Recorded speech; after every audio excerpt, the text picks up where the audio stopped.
anger is a secondary emotion. Now, what I mean by that is your problem is not anger. It's like an iceberg. Anger is the tip that reveals something deeper inside. Many people spend their whole life trying to overcome their anger. It never works because it's not the real issue. If you want to learn what the real issue is, stay with me. Thanks for listening to this edition of Living on the Edge with Chip Ingram. We are an international teaching and discipleship ministry that encourages and equips Christians to live like Christians. Well, in this program, we're picking up in our series, Overcoming Emotions That Destroy, with the second half of Chip's message, Why We All Struggle with Anger. But before he gets going, to help you continue to get the most out of this series, let me encourage you to download Chip's message notes.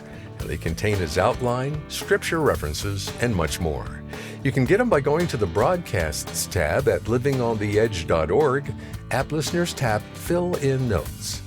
All right, without any further delay, here's Chip with the remainder of his insightful talk. Okay, anger is a secondary emotion. We got it? It's an iceberg up here. Underneath, you have unmet needs, hurt. There's two more. The second reason that we bolt to anger is frustration. Frustration is real or perceived unmet expectations. The distance between what you expect to happen and what really happens, if it's a little, we call it frustration. If you expect this to happen and this is your experience, that's anger. If you expect this to happen and this happens, you are super ticked off. A lot of your anger is built into expectations. And by the way, this comes as a surprise. People actually cannot read your mind. You have expectations, they're in your head that people don't know that they're there. You were raised in a certain way and your expectation is things should be clean like this. You have expectations of what people should do, what they shouldn't do, what they should say, what they should never say, how they should drive, how they should treat people. And they ought and should and always should never do certain things. And when people violate those, you get mad. And often you don't know even why you're mad. Proverbs 14:29. It says, a patient man has great understanding, but a quick-tempered man displays folly. Anger is inseparably linked to our expectations. I can remember a time I was in the Philippines. We were doing ministry, and it was a basketball ministry, and we were there for 3 weeks, and we were out in the boonies. And I mean, like the most wonderful thing about every 3 days, you would go into a little room if they had it. It would be ice cold water, and you got to pour it over your head with a bar of soap, and you would get a bowl of rice. And we played 3 games a day, and it was our winter, so it was their summer. And so it was like 98 degrees, 101% humidity. I mean, it was you'd lose about 10, 12 pounds a day in sweat. And so then we got back to Manila and we're ready to head home, and they had a coup. They have lots of coups in the Philippines, and they shut down all the airlines. No one can leave the country. I said, no, you don't understand. I have a wife and 3 children. And they said, well, maybe in 3 months we'll open this up. I said, you really don't understand. I have to get back. And I mean, we're praying and praying and praying and praying and praying. And the president or someone says, okay, we're going to let some of the people out of the country. We get on a crowded plane for 17 hours, no food, no bowl of rice. I'm the happiest person you've ever seen in your life. I love this. This is great. Can I help you serve, the water that's warm to other passengers? I just want to help, stewardess. This is awesome. I love it. Okay? Picture number 1. Picture number 2. I'm with my family, and we were trying to save money. And so to save money, we had one of those very nonstop flights. And so we got on, and it was on time, and had 3 rather smaller kids at the time, and they gave us peanuts and 7-Up. And then we waited for an hour and a half, got peanuts and pretzels on the next trip. Then we had just peanuts, and then we had pretzels and water, and it was about a 7-hour trip. It was exactly on time. Is exactly what they promised, and I was so ticked off at the end of that day. Why? I got something to eat. I had a clean seat. It took about 4 or 5 hours total instead of 16. When I was in the Philippines, my expectations were, if I can just get out of here, it'll be awesome. happy camper. When I'm in America, they said a light snack. How is peanuts and 7-Up a light snack? Give me a break. I mean, like a little dinky sandwich or something, but I got 3 kids, man. They're just vomiting all over the back seat. They're going crazy. They're fighting with one another. Pretzels, peanuts, pretzels, peanuts. Give me a break, right? Expectations. Notice the biblical example here we have in Naaman. But Naaman became furious. 2 Kings 5, 11 and 12. Remember him? He wanted to be healed. And they said, well, go to the prophet in Israel. Man, God's doing great, miraculous things through him. So he comes to the prophet, and the prophet tells him to go wash in the river. And Naaman's furious and went away and said, indeed, I said to myself, he will surely come out. These are his expectations. Speaking of Elijah, he'll surely come out, stand, and call on the name of the Lord his God, and wave his hand over this place and heal the leprosy. And then he names a couple of his rivers in his hometown. And he said, aren't those waters better than any in Israel? Could I not wash in them and be clean?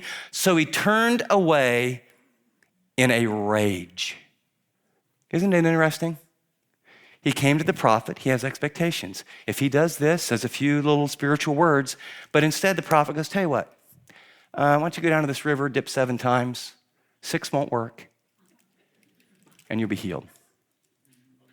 How many times have you told God the way he has to work in your life?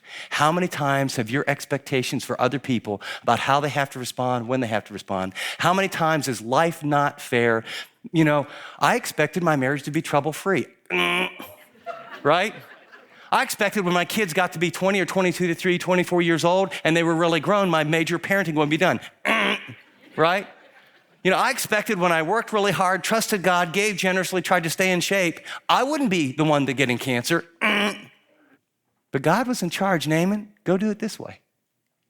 So much of our anger is this distance between what we experience and these unconscious expectations that we have. Notice in 1 Chronicles 15:29, and it happened as the Ark of the Covenant of the Lord came to the city of David that Michal, Saul's daughter, looked through a window and saw the king whirling and playing music, and she despised him in her heart. Her experience and expectations were kings always act this way. His behavior is embarrassing me. Therefore, she bolted to anger, and the result, she despised him. What expectations for those of you who are married do you have of your mate that you just assume are from God and are right and are really from your family background and origin, that they do things differently than you expect, and you have this resentment in your heart? See, this anger stuff really deals with deep transformational issues from the inside out. Let me give you a tool. This is how to communicate your frustration. It's the I desire versus I demand expectations. And here's what happens is when you can change what your expectations are, they become a demand. They basically become it ought, it should, it always, it never. When you hear yourself saying those words, those are demands. Life ought to be fair. My kids ought to call. My marriage should be fulfilling all the time. I ought to make more money. I should have been promoted. Ought, should, always, never are demand statements. By the way, some of you make those on yourself. I ought to be perfect. I ought to keep the house clean all the time. I should never blow it at work. I should always have every project done on time, always. And so some of you are mad at yourselves. You know what? I got news for you. There's only one Jesus and you ain't it. You're not going to be perfect, right? And so you have this anger. What would happen? Here's the difference. Here's the tool. You start, and I actually have to write these down. I have to write everything down. I'm a little slow. I desire to have a fulfilling and deep marriage, even in a fallen world. I desire and long to have a deep, wonderful relationship with my grown kids, even though now with their own kids and lifestyles, they don't respond as quickly as I would like. I wish, I desire, I long for, Lord, I hope. You see the difference? So when you have a desire that doesn't come through, you have disappointment. And everyone has disappointment. When you make a demand and it doesn't come through, you have anger. And so many of your anger issues and my anger issues are rooted in unconscious expectations that you don't even know that are there. Number 3, insecurity, real or perceived attack on my worth. Often anger is merely an evidence of insecurity in my life. The tip of the iceberg is anger. It's the red light flashing on the dashboard of my soul. Option number 1, it may be hurt. The tool is I feel messages. Option number 2, it might be unmet needs as a result of unrealistic, perceived or real expectations. The tool is I desire versus I demand. You're listening to Living on the Edge. Before we hear the rest of Chip's message, let me remind you that we are a listener-supported ministry. Your financial gifts help us create programs like this one, develop new resources, and encourage pastors globally. Prayerfully consider supporting us today. Then go to livingontheedge.org to give a gift. Thanks so much for your help. Well, here again is Chip. The third possibility is basically insecurities or real or perceived personal attack on my worth. Proverbs 15:1, a gentle answer turns away wrath, but a harsh word stirs up anger. What does a harsh word do? What does criticism do? What does someone calling you a name do? What does someone cutting in front of you and making a gesture do? What does someone attacking you do? That harsh word, it stirs up anger. Why? Because your personhood has been attacked. Your value has been attacked. And sometimes your safety has been attacked. And anger is probably a very wise and good response. Proverbs 18:19 says, an offended brother is more unyielding than a fortified city, and disputes are like the barred gates of a citadel. Why? An offended brother, when you attack or when you're attacked, when your personhood, when your security is attacked, I'll tell you what, the bars go up. Again, let me read a quick overview of this that I think puts it more succinctly than I can. When we feel threatened, we tend to call a red alert. Unfortunately, we usually do it automatically without properly assessing the risk. We do it over small, insignificant things as well as big, overwhelming issues. Whether the impending intruder is a mouse or a monster, we gear up for action with almost the same intensity. We get fuming mad when a stranger flips us off on the highway, when our spouse has been unfaithful, when the store clerk makes a rude comment, when the boss takes credit for all the work that we did, when there's a long line at the bank, and when we discover our teenager stole some money. We need to stop and assess the situation before we blast in with heavy artillery. I came to a little window, and I've shared this before, and I shared it when we started, is that I believe that everybody is desperately insecure. If you study Genesis chapter 3, you'll find that when sin entered the world, a new pattern occurred. God calls out, Adam, where are you? Adam's response is, I heard you coming, therefore I was afraid. Why? Sin had entered. He now sees he's inadequate. He's self-conscious for the first time. That inadequacy produces fear rooted in shame. Therefore, I hid. Inadequacy or insecurity creates a fear of others seeing me as I am, and so I hide. Paul Tournier wrote a little book that had a fabulous impact on my life called The Strong and the Weak, Swiss psychologist, translated from French to English. And he interviewed all these people in his practice and basically realized that everyone's desperately insecure. Some people have strong reactions. They power up, they yell, they scream, they tell you how many people report to them, how much money they make, where they live, where their zip code is, what they drive. And they do that to keep a distance, and it works. Other people feel desperately insecure, and they use weak reactions. They look at the floor, they're shy, they withdraw, they tell you all their problems, they're like a victim. And after you hear the sad story the 7th time, you kind of see them in church and say, I think I'll use the other hallway. Both keep people at a distance. When I discovered, you know what, Ingram, you're going to be insecure the rest of your life. Your only security is in Christ. It removes the threat. Why should I care if someone I don't know flips me off in the highway? I mean, who's this guy? My angry response when my security is threatened tells me a lot more about the level of insecurity I have than the stupidity of the driver that just did that. When someone says a harsh word and my immediate reaction is, hey, what'd you say? Where's that coming from? Why am I bolting to anger? It's because I feel exposed. When they criticize my project, why do I get so defensive? Well, because it's really an attack on me. Do you get it? Notice in scripture here, we've got a couple good examples of both Saul and the Jewish leaders. You know the story, right? David has now killed Goliath, and Saul has put him over the army. And we can pick up the story. So David went wherever Saul sent him, and he behaved wisely, and Saul sent him out, men of war. He was accepted in the sight of all the people, and also Saul's servants. And it happened that as they were coming home, David was returning, and they began to sing this song. You know, Saul has slain his thousands, and David his 10,000s. And Saul hears this. And instead of saying, wow, I must be a great delegator, I'm really looking to build a legacy, I'm empowering other people, and the goal, it's God's Israel, we are making real progress, he's threatened. He thinks, uh-oh, I'm the king.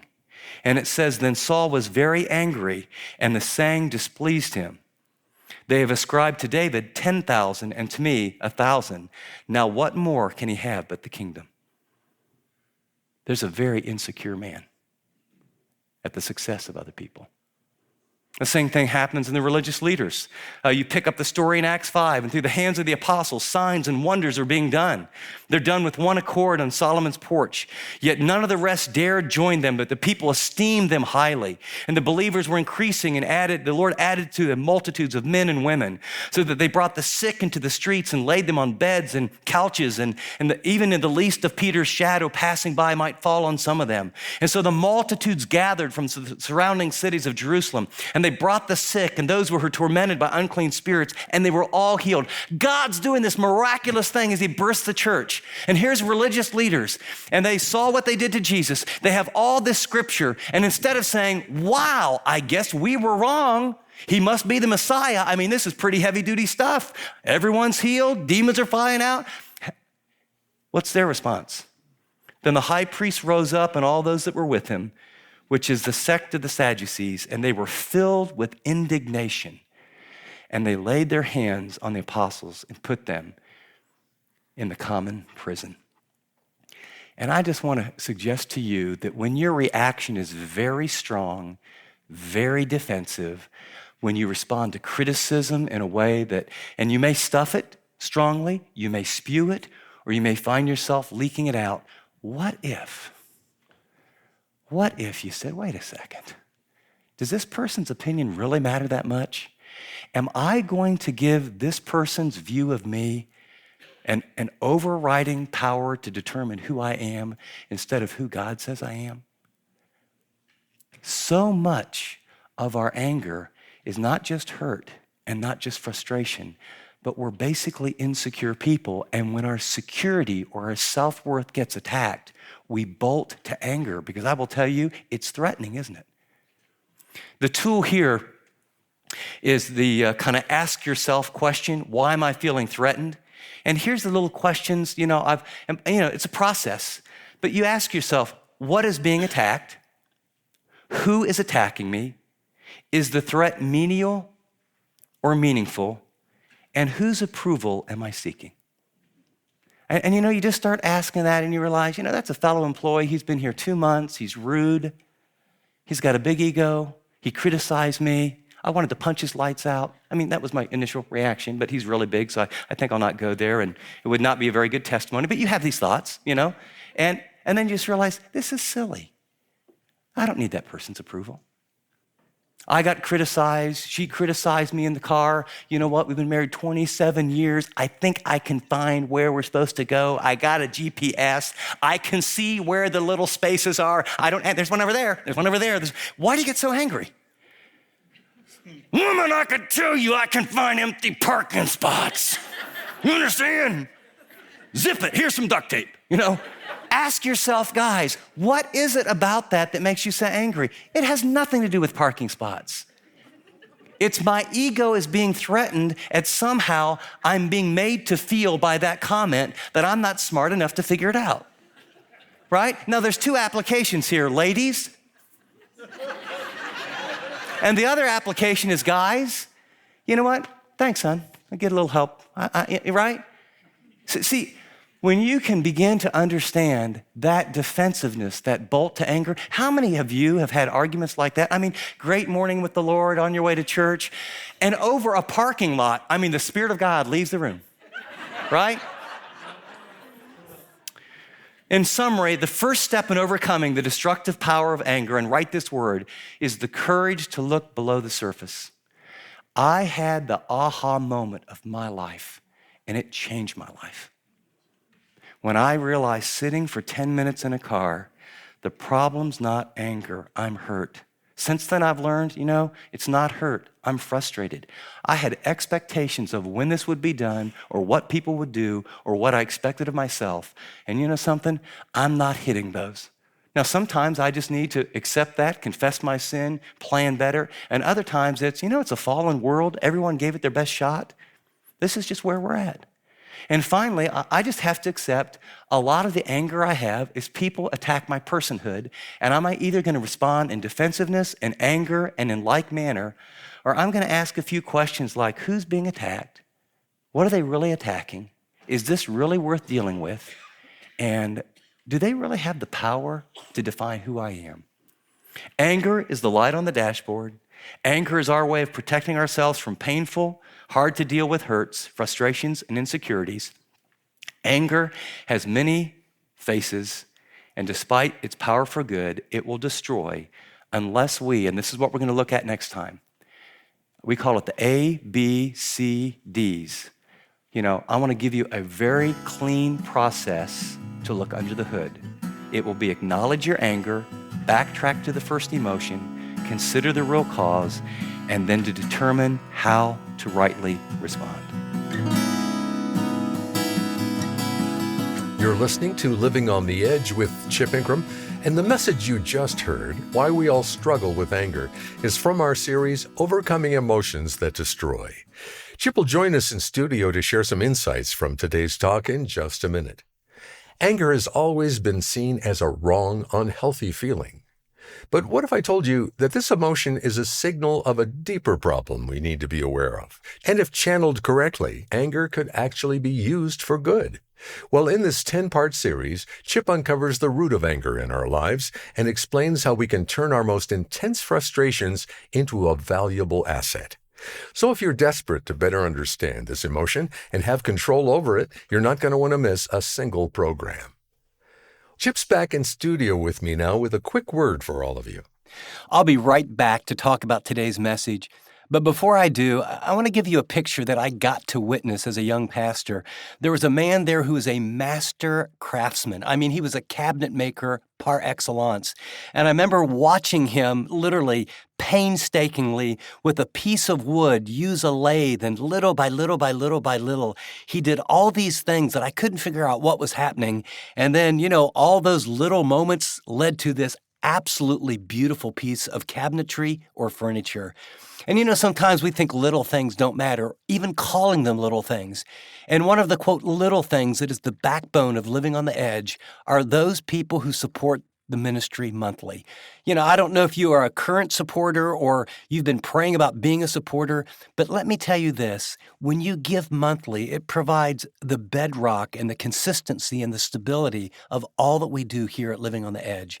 So I want to thank you, monthly partners, for all that you do. And I would like you, if you're not a supporter, would you prayerfully today ask God, do you want me to support Living on the Edge? Do you want me to help Christians live like Christians? And if so, would you like me to do it on a regular monthly basis? And by the way, thanks in advance for whatever God leads you to do. Thanks, Chip. As you prayerfully consider your role with this ministry, I want to remind you that every gift is significant, no matter the amount. When you partner with Living on the Edge, you support and multiply the ministry work we're doing all over the globe. Set up your monthly gift today by going to livingontheedge.org or by calling 888-333-6003. That's 888-333-6003 or visit livingontheedge.org. App listeners tap Donate. Well, here again is Chip. As we close today's program, I want to do a quick review, and then let's leave with one very specific application. Number one, anger is a secondary emotion. It is not the issue. Second, there are three primary reasons why we get angry. First is hurt, second is frustration, and third is insecurity. Now, I gave very specific tools to help you kind of look under the surface with each one of those. Here's all I want you to do today. Anytime you get angry, down to little frustrations, driving home from work, a red light, too much noise, one of the kids screams, I don't know, someone tells something it's not true. Anytime you begin to feel angry feelings, I want you to ask the question, why am I angry? Did someone hurt me? Well, maybe or maybe not. Is it a blocked goal? So is it frustration? Or was it personal attack, insecurity? Just get your arms around one of those three things, and let's take some baby steps together about acknowledging that we are angry, get to the root cause, and God will begin to help you deal with anger in a very powerful way. Good word, Chip. As we close, do you want to deepen your connection to God amid your busy life? Then take Chip with you by subscribing to our daily podcast. With a few simple taps on your phone, you can access the full-length versions of our latest series. And if you're always on the go, download a handful and listen to them at your own pace. Let us help you grow your faith. Search for Living on the Edge with Chip Ingram today on Apple Podcasts, Spotify, or wherever you listen to podcasts. For Chip and the entire team, this is Dave Drury, thanking you for listening to this edition of Living on the Edge, and I hope you'll join us again next time.